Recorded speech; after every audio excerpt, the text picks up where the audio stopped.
In this video, I'll be showing you how to use the FormDate command to add a date selector to your snippet.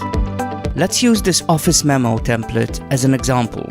Here, we're already using the time command to give us the current date, but I want to be able to customize the second date based on the deadline for the donations.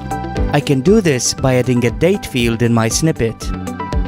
Let's start by deleting this date and leaving our cursor in the place where we want our date field to be added.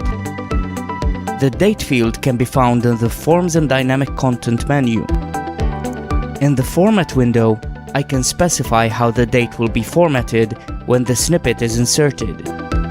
You can use the default format or specify your own formatting.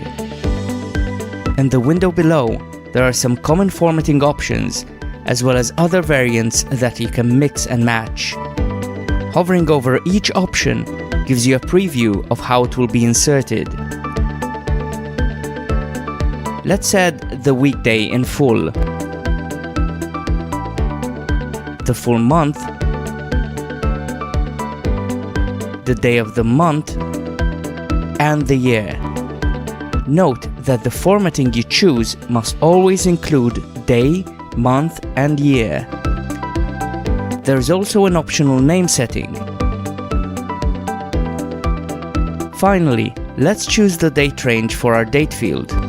This is also optional. Setting a date range limits the allowable dates that a user may select when using the snippet. Click Insert and the FormDate command is added. If I place my cursor inside the command, I can also change, add, or remove settings using this menu here. Let's use it to add a default date.